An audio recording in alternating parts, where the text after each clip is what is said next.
Hey, what's up, viewers? My name is Andy Barnes, and today you're watching Above the Average Mindset with Andy Barnes and interviewer Tiffany Denise as we discuss trade school versus college. If you're here, you're likely wondering, is college worth it? Should you ditch college for trade school? You may be entrepreneurial and you might want to know, is this a good first step to start a business? Or you might just be interested in increasing your income and you want to know which route will be most effective. So we'll be covering all of that in today's video as we share how Andy came to those conclusions himself.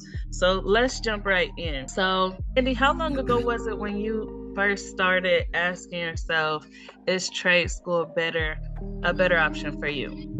Growing up, I always knew that I did not want to be an employee. I grew up with the background seeing women in my family, they work. And the first example of that had to been my grandmother, who was a postal worker for 26 years. And then she developed cancer. And so I would hear things where she would talk about how, the job would stop paying for her medical expenses and how how things were tight. Now, this is someone who has worked for the vast majority of her life, and she also had 401k.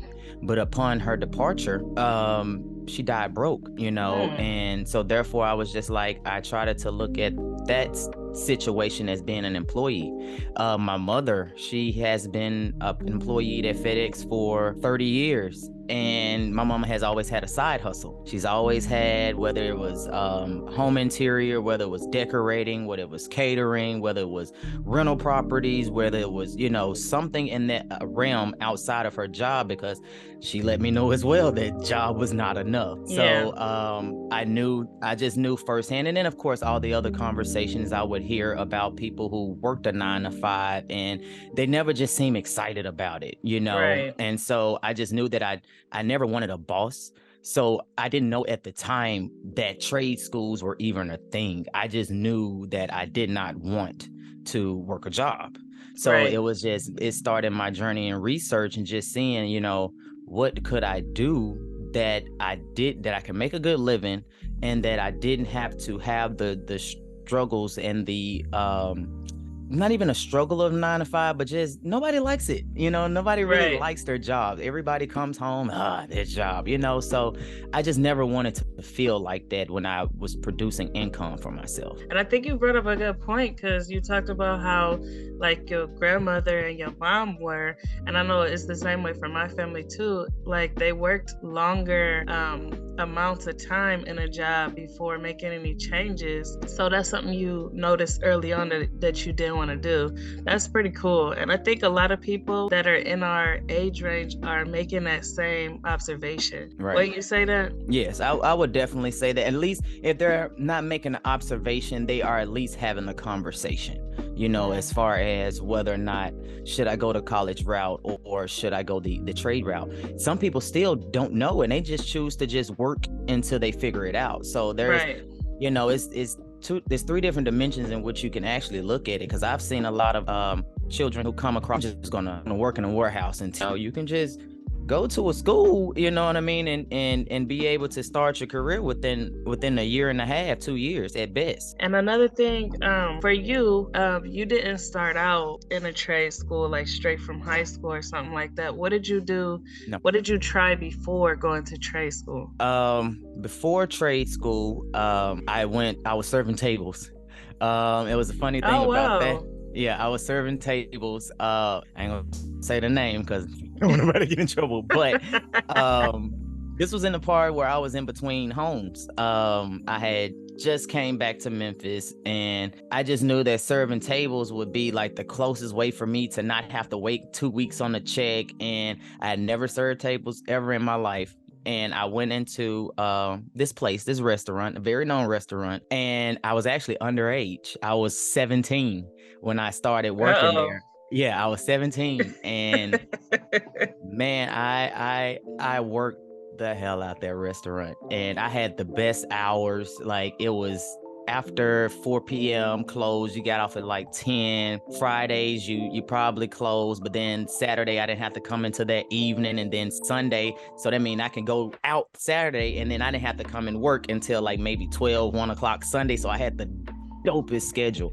But yeah, I started serving tables. I wasn't supposed to be serving alcohol, like none of that. But for me at 17, I was bringing anywhere from like maybe $500-600 a week, you know. Yeah. So for me, I was just like, you know, this is it. But it wasn't enough.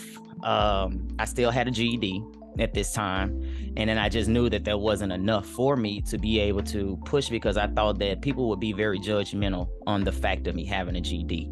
So I left and I joined the military. And then Okay. once I got into the military, I really needed the discipline and the structure to kind of organize my day in my life. Because mind you, like I said, I've been homeless, so everybody was older than me. So I never had anybody say, well, hey, you need to be here at this time, you know what I mean? So it was nothing structured in my life at that time. So I went into the military and then I got out. And once I got out, I went back to serving tables until I tried to, because now I need the income. You know, granted, they giving me some kind of assistance, but it's not enough. And then again, I got out the military with no kind of plan, no kind of anything. So I just literally at this time, someone mentioned like barbering to me. I don't remember who it was, but somebody mentioned barbering. And then at that time, I didn't really care about it. I was like, no way, you know. I just went down a list of trades that I think I was just looking at schools that I can, or professions that I can go into 2 years or less and make over the median income. I think that's how I looked into it when I searched through Google. And That's genius. I just started looking into like a list of trades, and it was plumbing. I'm like, well, no, you have to deal with feces, you have to deal with tight spots, you're digging holes, you're doing all that dirty stuff. HVAC, you're in attics. I hate attics. I'm saying I hate tight spots. So I knew that I wasn't trying to go into any type commercial buildings or deal with any kind of, and I'm afraid of heights. So that was another thing. Like, no. So that was another thing. So I'm like, no, you're gonna be on ladders, you about to be on top of people's houses. Right. None of that. Grass, didn't want to be outside, did you know what I mean? So I'm just doing the process of elimination on a lot of things. And barbering was the only thing that kept me indoors, so I didn't have to worry about climate and, you know, being forced to work during rain, sleet, snow, and all this other weather. I knew that I can always dress the part, dress however I wanted to, and it didn't reflect my performance or anything like that. Barbering, I looked at the fact that I was in control of my money. So whether or not how much I got paid and how often I worked and how my business was would determine how much I got paid. So it's not a manager or someone over me saying, well, you gotta work this, and then this is what your set pay is, this is only what you can make. And so I Right. just started going down the benefits of actually doing that. And I just saw the lifestyle of the barbers, and I was just like, well, hey, this could be something interesting for me. Yeah, something about what you just mentioned, and just from all of our conversations is your self-awareness. I mean, you have to be able to say what you okay with and what you're not okay with. And some people might be okay with dealing with addicts and feces and all of that, but you used your self-awareness, what you know about yourself, to decide which trade would be best for you. And that's awesome. So I also had some other questions too. So I had you ever considered college as like maybe a possible route for you? And if so, what made you decide on trade school over college? College was never a choice for me. Um, I wanted to be a lawyer, but then again, self-awareness. I'm very smart. However, I'm not collegiate. I am not, I know what my learning, my sense of learning is, and is more so hands-on. I'm not an auditory learner where I can just listen to someone and be able to retain. I'm not the one who can just read and not write and retain, and then I'm not the one to be lectured to. So knowing that, I was just like, nah, then I got to do 8 years of this. Like, no, that's not going to work.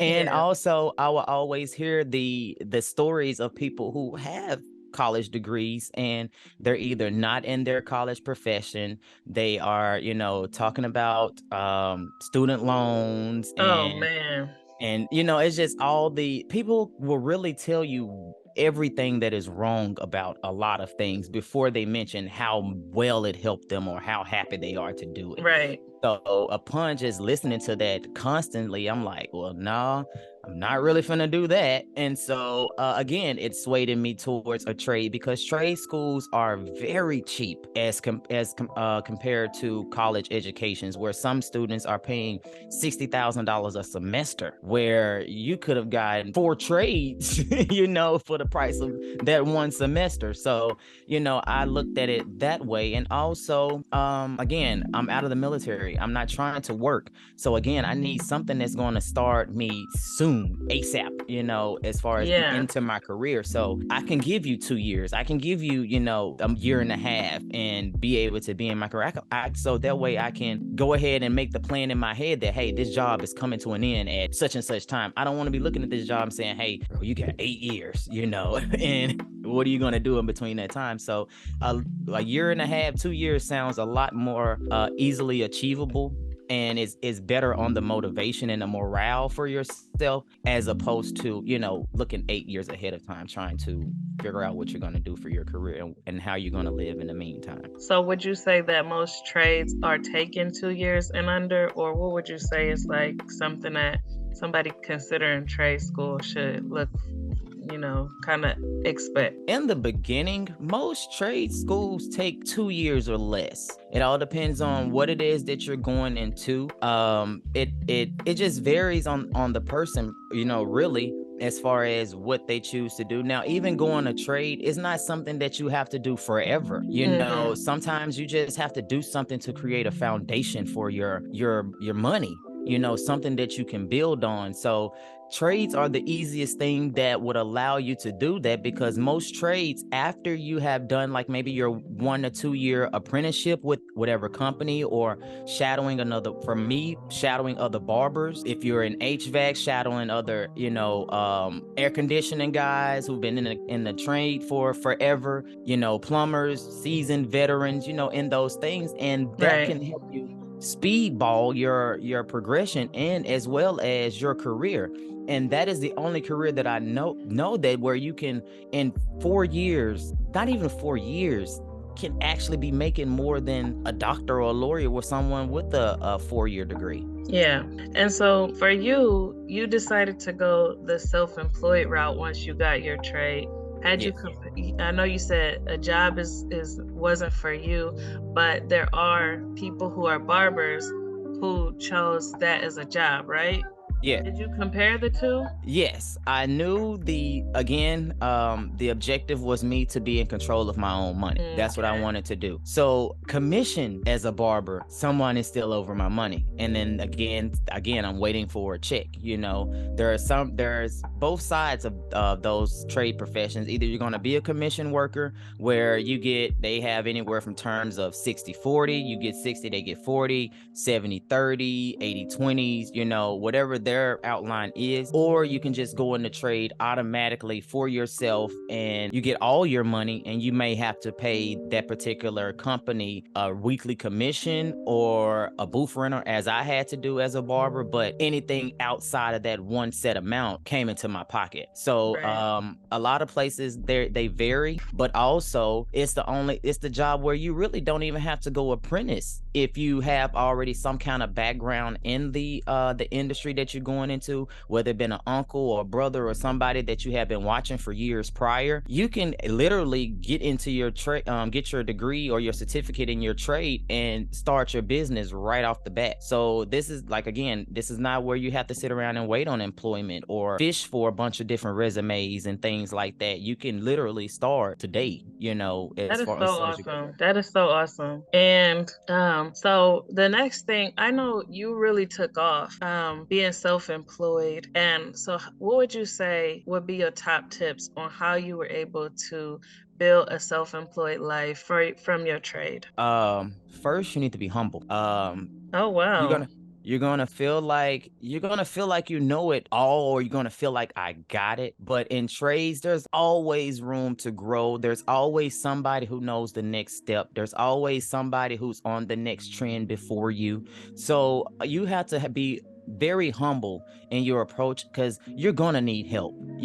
This is the trends are forever changing, whether it's now, appliances, people who replace appliances, everything is going computer, everything is going where you can control it from your phone. So you have to be up on that trend in case that washing machine or that dryer break. If it's plumbing, now everybody is changing everything from lead based, piping, to now everybody's doing PVC piping. You got to know, how to do it, how to turn your angle. So it's always going to be a continuous learning experience for you. So you have to be humble. You have to be aware that you do not know it all. And if you come into someone who knows, what you're trying to learn, you can't come in there all cocky and acting like you know it all. You have to come in there with some kind of humility. That's first, always. And then second, always look who knows the trends or going in the direction in which you are trying to go. Whether if it's learning a new skill, or as far as how to cut hair, or if maybe it's shop ownership, maybe it's multiple shop ownership. Well, if I want to own a shop, well, I need to go talk to people who own shops. So that way I can ask questions. That's good. I can learn from their mistakes. I can learn from their wins. Mhm. And it'll help me speedball my process so that I can avoid those different things. So I've always been able to communicate with people who are who's already in the position that I'm trying to be in. So also, you need to know the vision that you have for yourself and what you want your business to look like for you, and also you personally. So I always gravitated to people who were doing what I wanted to do. And then also, don't be afraid to go outside your circle, because in barbering, you have there's a circle of barbers in every neighborhood, in every city, every state. There's a circle. So you can't be afraid to go search for people out of state. Social media has made it easier for you to connect with so many different people from all across the world who may be doing something, that you want to do. Pay them for the learning, or ask them, and then see if they'd be willing to help you. And then don't be afraid of pressure of being in the trade, because there is pressure. There's pressure of you to be great. There's pressure of you to be better than the next person. There is pressure of you just maintain your household bills on top of staying connected with your business, staying on top of your supplies, making sure that you're scheduled your clients correctly, making sure that you're on time for that. And if you have a family, if you have wife, kids, if you have, you got to make sure that you're on top of being able to balance that as well. So those are the things that pretty much help me propel my career, is just staying on top of the vision that I have and surrounding myself with people who have what I'm trying to obtain. That's awesome. Those are some real good tips, Andy. And another thing, I read Rich Dad Poor Dad, and My he favorite talks book. about really? My favorite book. No wonder. That is No the first wonder. book that was the first book that changed my trajectory as how I thought as an employed person and a self-employed person. Yeah. And the story of how I even got connected with that book was, I was in a barbershop. This was when in my first year of being licensed. I had a barber who had actually been cutting my hair in Fort Worth, and I was like, man, I'm getting my license and I wanna come into your shop. And he gave me the opportunity to come into his shop. Well, he could teach me how to cut hair, but he couldn't teach me about the business side of being a barber. So I ended up leaving, going to a more bougie barbershop, and they were teaching their stylists those tools, those different things. Now, granted, I took a gamble and a risk because I didn't have any clientele out there. I didn't know anybody out there, but I knew the mission was to get this information. So I stayed with that particular shop for maybe 5 months. And what they introduced me was Rich Dad Poor Dad. It was The Slight Edge by Joel Olson. It was The Science of Getting Rich by Wallace D. Wattles. It was Think and Wow. Grow Rich by Napoleon Hill. It was another thing where he gave me a floppy disk, and it gave me the different type of personalities of people based on colors. So there was a yellow person, a green person, a blue person, a red person, and then how these different type of personalities were able to interact and how they interact with different colors and things like that. So I took that information and came back to where I was originally at, and I just built off of it. Rich Dad Poor Dad was the first book I read, the book that I read within a day, and just started implementing. And that's still one of the books that continuously becomes reread on a continuous basis, because the more I read it, the more my perspective, heightens, and a new level of consciousness when I come back to it. To now it's like, oh, now I understand what he meant by this, because now it's already, reputed and implied into my life. But no, that is one of the critical books of my life, I swear to God. Wow. So I guess I brought that up at a good timing. And Yeah. so in this book, he talks about the cash flow quadrant. And Yes. over the last 3 years, 2.5 years since we met, I've gotten to see you go from self-employed and cross over to business owner and investor. And so how do you think that applies to somebody who starts out with a trade? How can they make that transition from self-employed to business owner and investor? And how did you do it? Okay. Well, I know that's right a off big the question. no, it's cool. I can answer it. Okay. Well, right out the gate, as soon as you get your certificate or your diploma, you're automatically considered self-employed. Okay. Mhm. Because unless you go again and work for someone and you get a check, W-2, but normally most trades are 1099s. So that means you are self-employed. You are responsible for your taxes.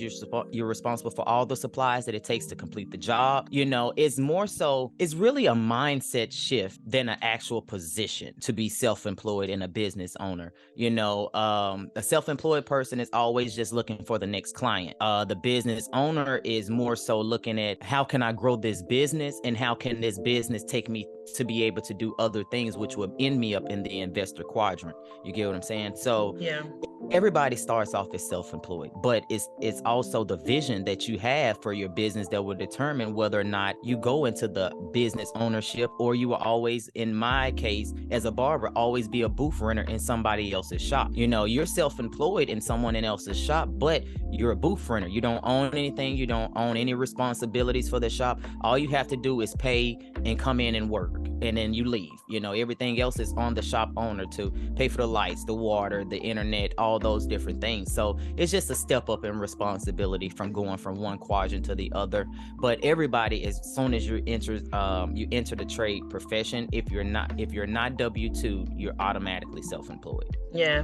But you made the transition where you are making more time freedom for yourself, more passive income for yourself. And so basically by having more than one shop, that enabled you to have that time freedom and that passive income. Is that what you are saying? Yes. Well, in order to get to that, you got to know how to budget. Like this Okay. is not when a trade profession, you're gonna get money so fast and so frequently in Well, so many that's different nice. directions. It's just so many different directions. There's so many ways to get paid. You're getting Zelles, you're getting cash apps, you're getting credit card swipes, you're getting paid cash. You're getting all these different streams of income or methods of income. And the first thing that a lot of people are unaware of, you can easily budget a W-2 income, because you know what you're getting paid every week, you know what you're getting paid every 2 weeks. So you can pretty much say, hey, these bills coming out this check, these bills coming out of this check. Well, in a self-employed realm, you're getting different amounts of money every day, every week. So first you have to be grounded on what your expenses look like for your household, and then that would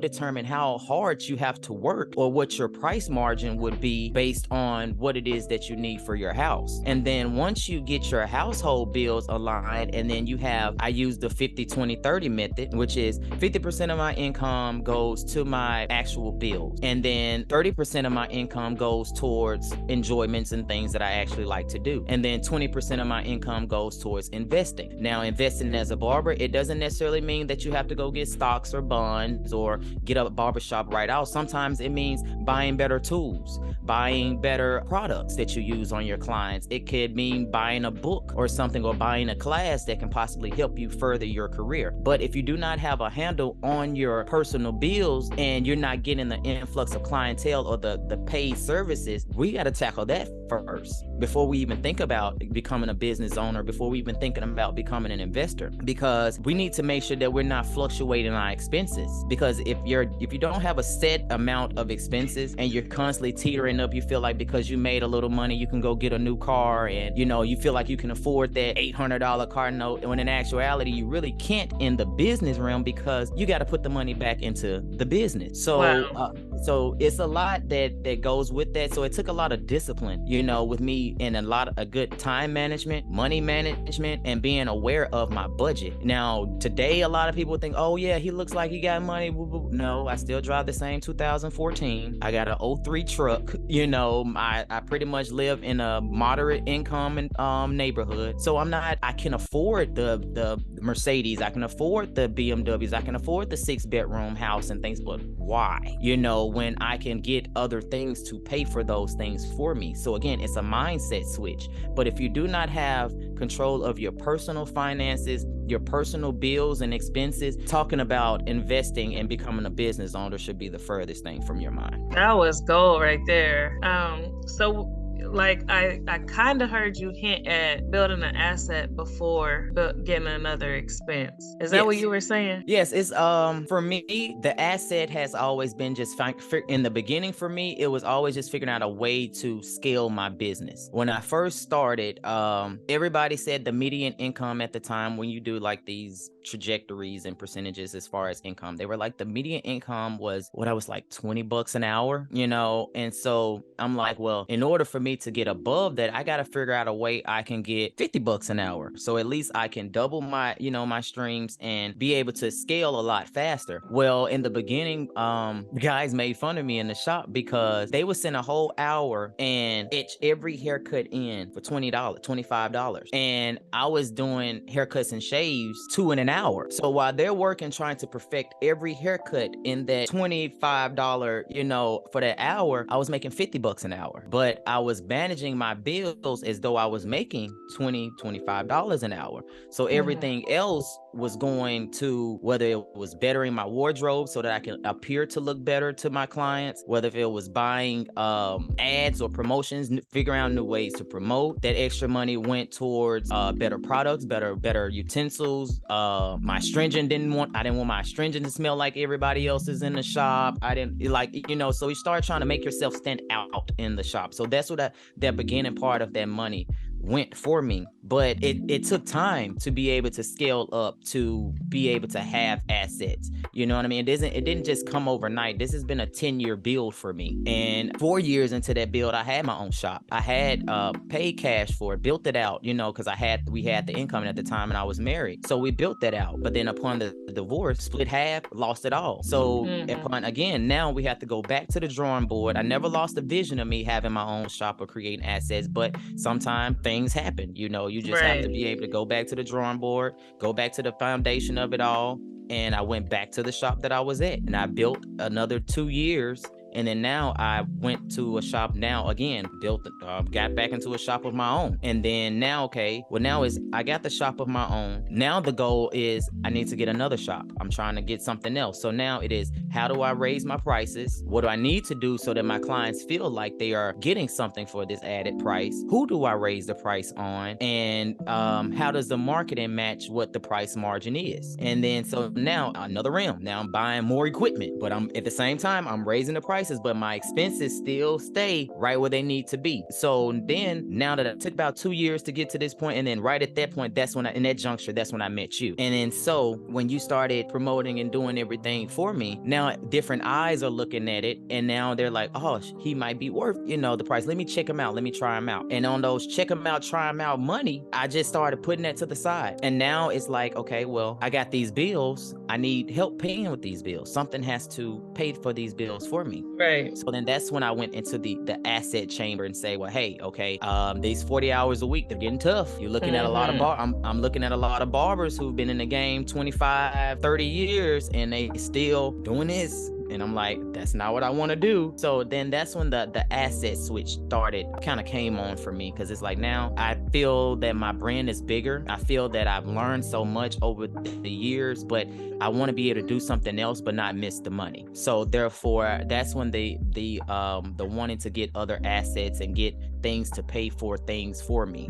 That's when the switch happened for me. That is so awesome. And I think you have over delivered on nuggets. If somebody was wondering, is trade school better for them? Is college better for them? Will they be able to launch a business from trade school? I think you definitely cover all those topics. Do you have any final things that you want to say to people who might be considering trade school versus college or anything else before we wrap it up? I can say that trade school changed my life. Trade school was the best decision that I've made for my life. I'm not here to sway anybody to go to college or go to trade school. I just want you to be aware of what your capabilities are and be honest with yourself before you go off into college and spend a lot of money. And if that's something that you just doing to make somebody else happy, whether it be your family or whether it be, your mom or dad or anything like that, you have to be Mhm. self-aware of who and how much you can take and how fast you're trying to get to whatever vision or goal that you may have for yourself. So it may not be the college realm to, to get to that point for you. And it might not be the trade, because you got to go to college to become a doctor, a lawyer, somebody in finance, a nurse, engineers, those are college professions. So if that's something that you want to do, by all means, go to college. But if you know in your heart of hearts that college is just not what you want to do, then consider a trade. A trade doesn't mean that you have to do this profession forever. You can work it for a year or two until you figure something out or you create an asset. But it all depends on how focused you are and how disciplined you are to take yourself out of that to get whatever asset or business that you may have. So to say go to trade school or go to college, it end up based on the person and what it is that they have set for their life. But for me, trade was the best decision I ever made. And if I had to do it again, I would I would definitely go back to trade school. Yeah, so definitely going back to that self-awareness. So that's all we have for this video. If anybody wants to reach out to you or connect with you, how can they do that, Andy? Instagram, at I am Andy Barnes, www.andybarnes.com. If for all my business ventures, you can follow me on Instagram for Above the Average Barber, Facebook Andy Barnes, Andy with 2 D's, and that's it. Yeah, and definitely subscribe to this channel because Andy is going to be dropping more nuggets on business, on life, on mindset, and you'll be able to hear how he's transitioned from self-employed to business mogul. And so you definitely don't want to miss out on that. So definitely subscribe, and that's all we have for this video. Hope to see you soon. All right, Bye. thank you. You have a good one. Bye.